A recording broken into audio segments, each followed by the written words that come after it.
Xi'an Kannada ವೀಕ್ಷಕರೇ ನಮಸ್ಕಾರ. ನಾನು ಶಶಿರೇಖಾ. ಇಂದಿನ ಪಾಡ್ಕಾಸ್ಟ್ನಲ್ಲಿ ಲಂಕೇಶ್ರ ಟೀಕೆ ಟಿಪ್ಪಣಿ ಕೃತಿಯಿಂದ ಬಾಬರ್ ಕುರಿತ ಲೇಖನ. ಬಾಬರ್ ಈತನ ವೈಶಿಷ್ಟ್ಯವನ್ನ ನೀವು ಗಮನವಿಟ್ಟು ಪರಾಂಬರಿಸಬೇಕು.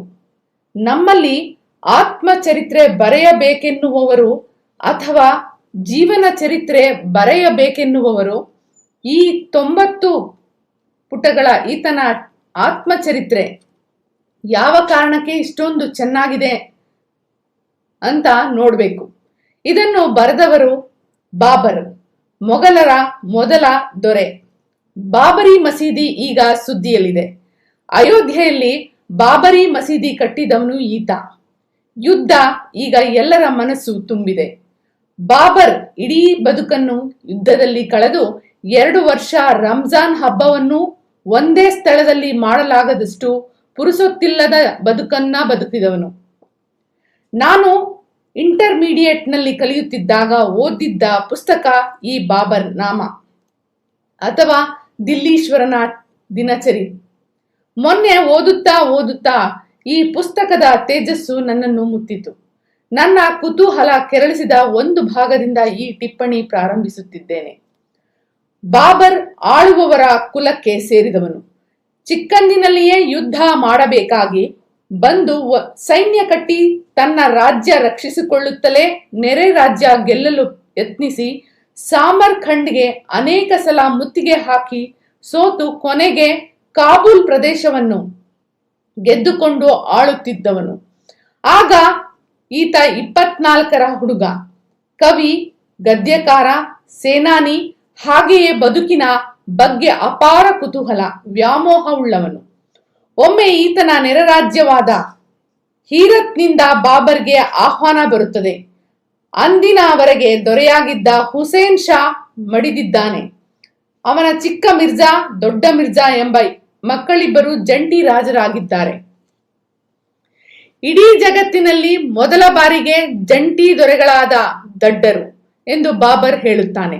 ಹಾಗೆಯೇ ಜಂಟಿ ದೊರೆಗಳ ತಂದೆ ಹುಸೇನ್ ಶಾ ಬಗ್ಗೆ, ಹುಸೇನ್ ಶಾ ಅವರ ಹೀರತ್ ನಗರ ಕವಿಗಳಿಗೆ, ಪಂಡಿತೋತ್ತಮರಿಗೆ ಪ್ರಸಿದ್ಧವಾಗಿತ್ತು.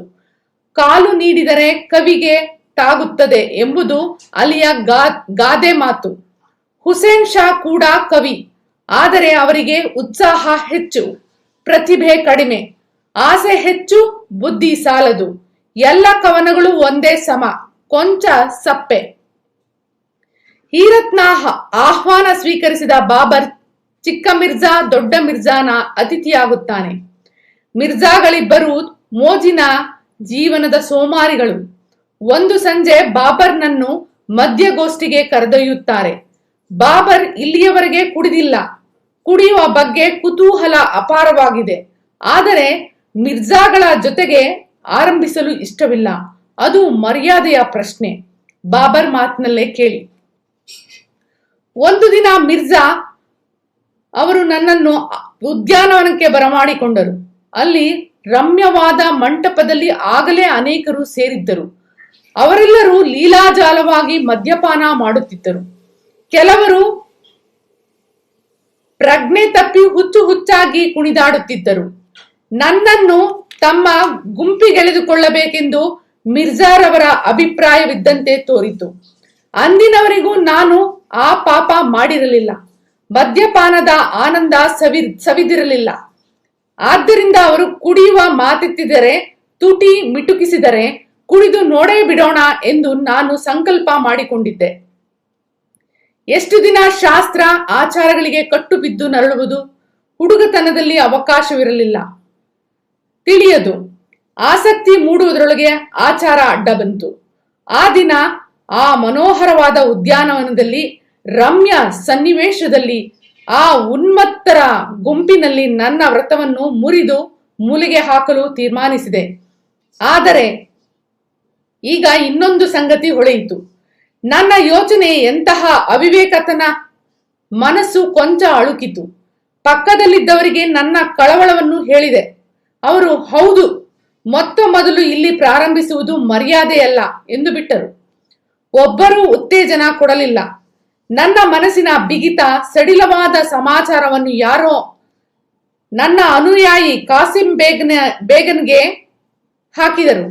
ಅವನು ಮಿರ್ಜಾಗಳಿಗೆ ಏನೋನು ಬೋಧಿಸಿ ಮದ್ಯದ ಆತಿಥ್ಯವನ್ನೇ ನಿಲ್ಲಿಸಿದನು. ಹೀಗೆ ಡೋಲಾಯಮಾನವಾದ ಅನುಭವಿಸಿ ಕುಡಿಯುವ ಅವಕಾಶ ಕಳೆದುಕೊಂಡು ಸಂತೋಷಗೊಂಡ, ನಿರಾಶೆಗೊಂಡ ಬಾಬರ್ ಆಮೇಲೆ ಕುಡಿಯುವುದನ್ನು ಕಲಿತ.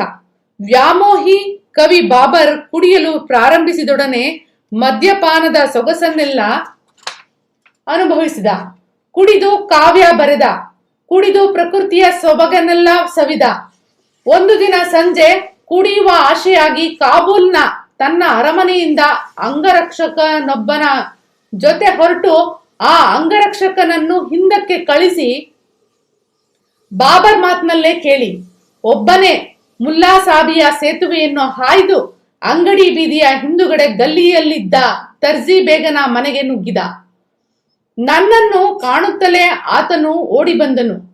ಅವನು ಹೆಚ್ಚು ಬಂಡವಾಳವಿಲ್ಲದ ಬಡಪಾಯಿ ಎಂದು ನನಗೆ ತಿಳಿದಿತ್ತಾದ್ದರಿಂದ ಅವನ ಕೈಯಲ್ಲಿ 100 ಬೆಳ್ಳಿ ನಾಣ್ಯಗಳಿದ್ದ ಒಂದು ಚೀಲವನ್ನು ಕೊಟ್ಟು ಸೊಗಸಾದ ದ್ರಾಕ್ಷಾರಸವನ್ನು ಬೇಗನೆ ತರುವಂತೆ ಹೇಳ ಕಳಿಸಿದೆ.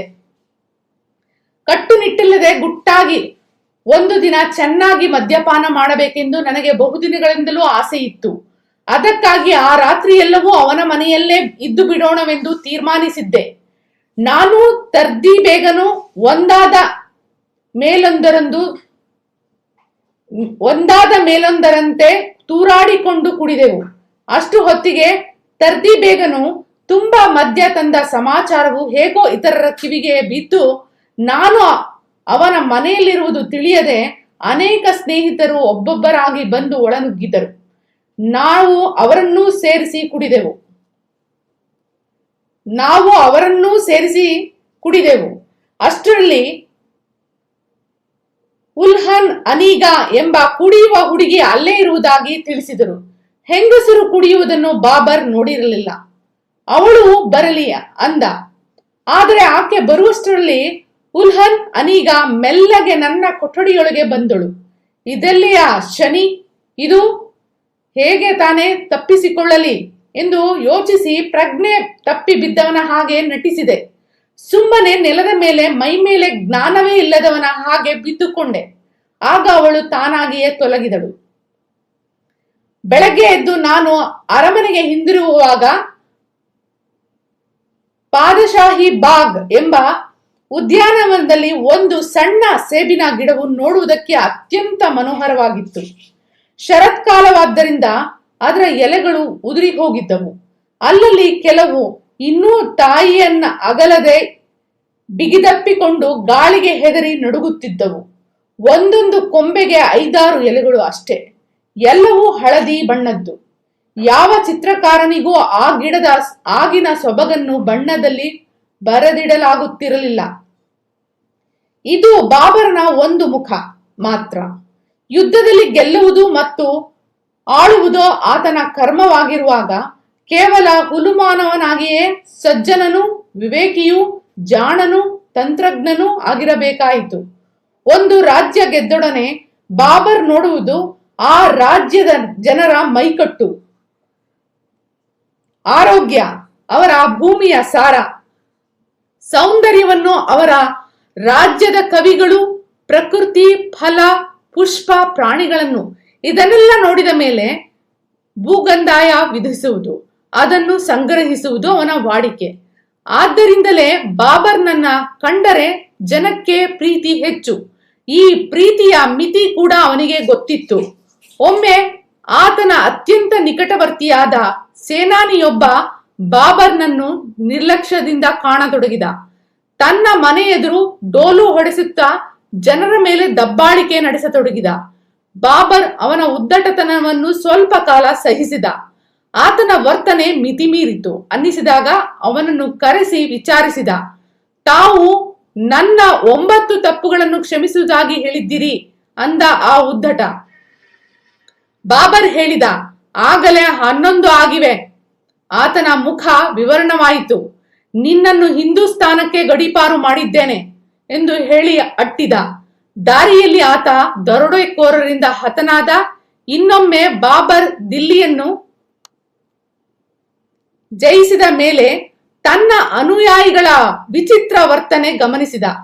ಹಿಂದೊಮ್ಮೆ ಬಾಬರ್ನ ಪೂರ್ವಿಕ ತೈಮೂರ್ ಹಿಂದೂಸ್ತಾನವನ್ನು ಕೊಳ್ಳೆ ಹೊಡೆದು ತನ್ನ ನಾಡಿಗೆ ಹಿಂದಿರುಗಿದಂತೆಯೇ ಈಗಲೂ ಅವನ ಸ್ನೇಹಿತರು ಸೇನಾನಿಗಳು ಹಿಂದಕ್ಕೆ ಹೋಗುವ ಆಶಯ ವ್ಯಕ್ತಪಡಿಸಿದರು.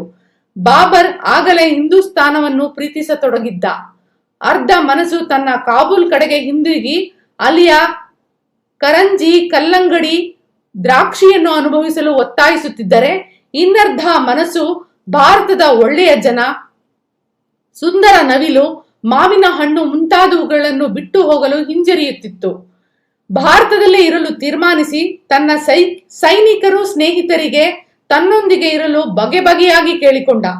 ಅವರು ಒಪ್ಪಿದಂತೆ ಕಂಡರೂ ಒಳಗೊಳಗೆ ಕಾಬೂಲ್ನ ಘಜಿನಿಯ ಕನಸು ಕಾಣುತ್ತಿದ್ದರು. ಬಾಬರ್ ಹೇಳುತ್ತಾನೆ, ಕೆಲವರು ನಿಲ್ಲಲಿಲ್ಲ, ಹೊರಟೇ ಬಿಟ್ಟರು. ಖ್ವಾಜಾ ಕಲಾಲ್ನಿಗೂ ಹಿಂದೂಸ್ತಾನ ರುಚಿಸಲೇ ಇಲ್ಲ. ಇಲ್ಲಿಂದ ಹೊರಡುವ ದಿನ ಅವನ ಮನೆಯ ಮೇಲೆ ಒಂದು ದ್ವಿಪದಿಯನ್ನು ಬರೆದಿಟ್ಟು ಬಿಟ್ಟು ಹೋದ. ಸಿಂಧುವನ್ನು ದಾಟಿ ನಾನು ಅತ್ತ ಕಡೆ ಹೋದ ಮೇಲೆ ಹಿಂದಿರುಗಿ ಬಂದರೆ ಮಸಿ ಹಚ್ಚಿ ಮುಖದ ಮೇಲೆ. ಇದನ್ನು ಕೇಳಿ ನನಗೆ ತುಂಬಾ ರೇಗಿತು. ನಾನು ಇನ್ನೂ ಸಿಂಧುವಿನ ಇತ್ತ ಕಡೆಯೇ ಇರುವಾಗ ಅವನು ಆ ಪದ್ಯದಿಂದ ನನಗೆ ಅವಮಾನ ಮಾಡಿದ ಹಾಗೆಯೇ ಸರಿ ಎಂದು ಕೋಪಿಸಿಕೊಂಡೆ. ನಾನು ಒಂದು ಆಶು ಪದ್ಯವನ್ನು ರಚಿಸಿ ಅವನಿಗೆ ಕಳಿಸಿಕೊಟ್ಟೆ. ಬಾಬರನೇ, ನೀನಾ ಸಿಂಧುವಿನ ಪೂರ್ವದಲ್ಲಿ ಸಾಮ್ರಾಜ್ಯವಾಳುತ್ತಾ ದೇವರಿಗೆ ಪ್ರತಿದಿನವೂ ನಮಿಸು. ಖ್ವಾಜನೆ, ನೀನು ಸೆಕೆ ತಡೆಯಲಾರದೆಯೇ ಚಳಿಯನ್ನು ಕೋರುತ್ತಾ ಗಜಿನಿಯಲ್ಲಿ ಪ್ರತಿದಿನವೂ ನಡುಗು. ಇನ್ನೊಬ್ಬ ದೊರೆಯಾಗಿದ್ದರೆ ಅವನನ್ನು ಶಿಕ್ಷಿಸುತ್ತಿದ್ದ.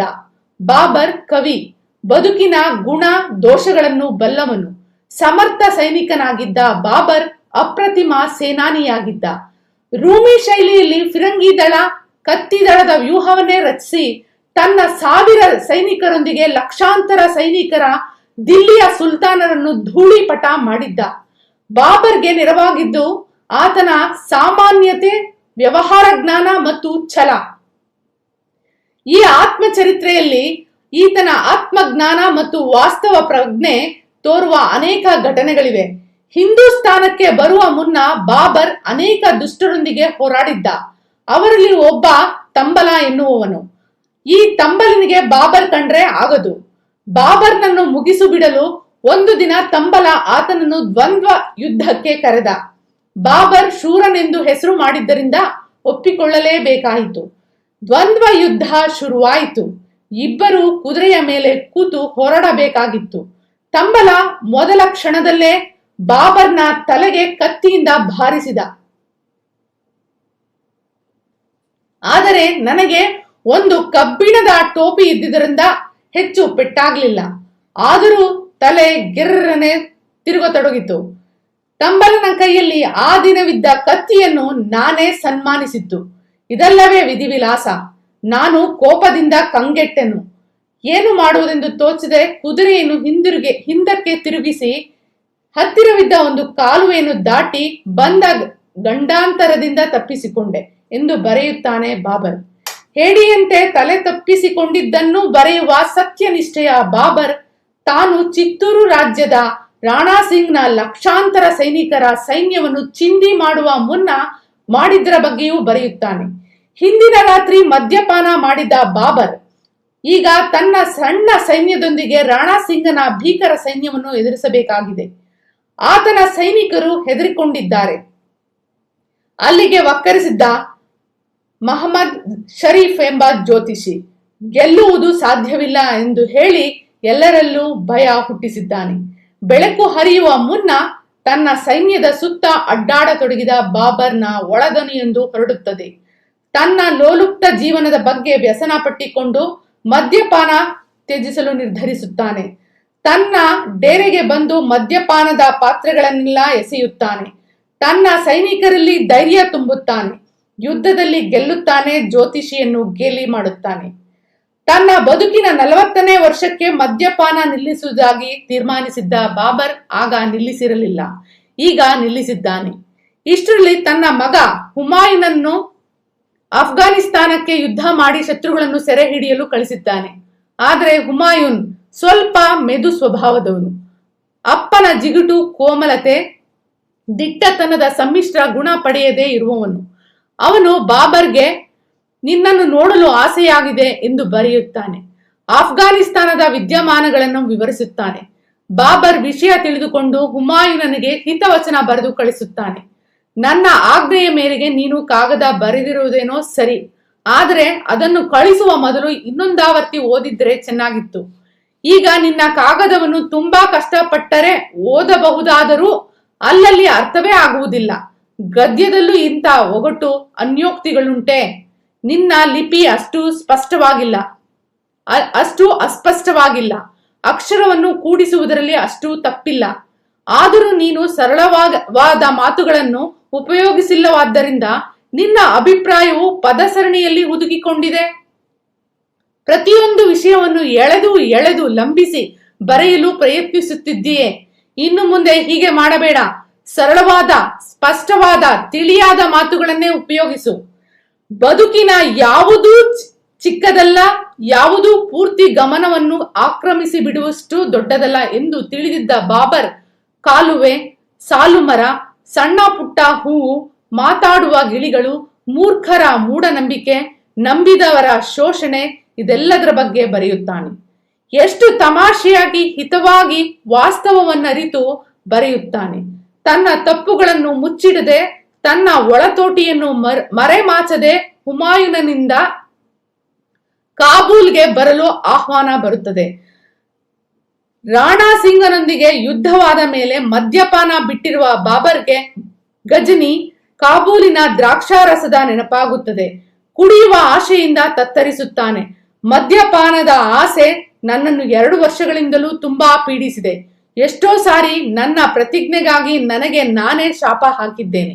ಸಂಕಟದಿಂದ ಅತ್ತು ಕರೆದಿದ್ದೇನೆ. ಕಾಬೂಲಿಗೂ ಗಜನಿಗೂ ಬರಬೇಕೆಂದು ನಾನು ತುಂಬಾ ಆಸೆ ಪಡುತ್ತಿದ್ದೇನೆ.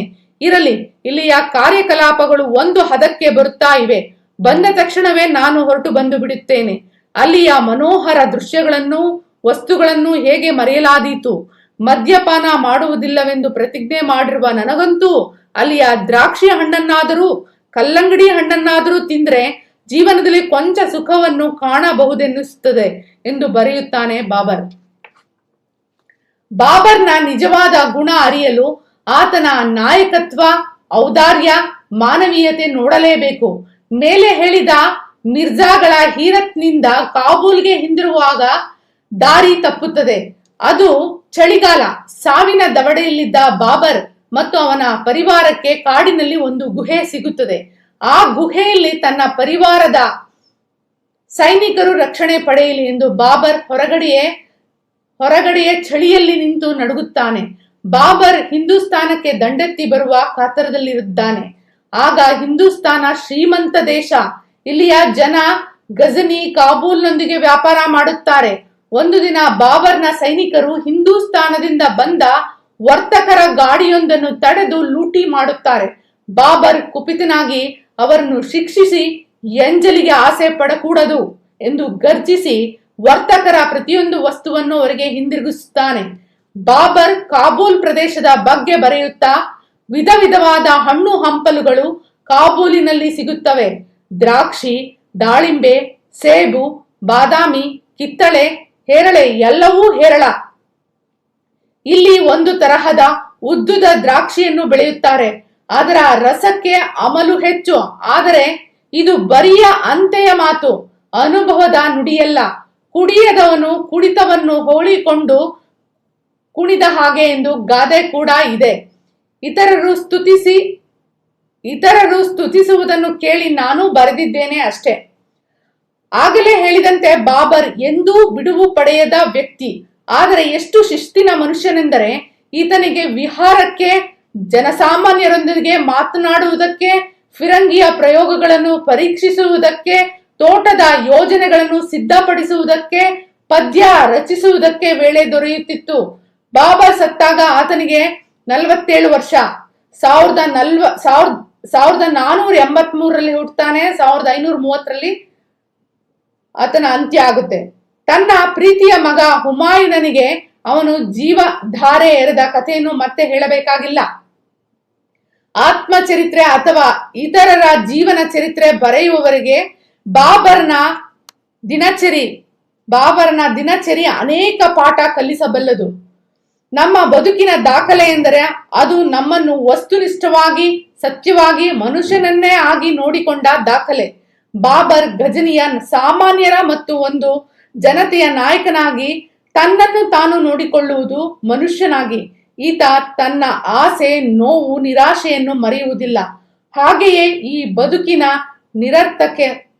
ನಿರರ್ಥಕತೆ ಮತ್ತು ವಿಪರ್ಯಾಸವನ್ನು ಕಡೆಗಣಿಸುವುದಿಲ್ಲ. ಬಾಬರ್ನ ಈ ಮಾಹಿತಿ ನಿಮಗೆ ತಲುಪಿದೆ. ಇದನ್ನ ಕೇಳಿ ನಮ್ಮನ್ನ ಸಪೋರ್ಟ್ ಮಾಡಿ. ನಮಸ್ಕಾರ ವೀಕ್ಷಕರೇ.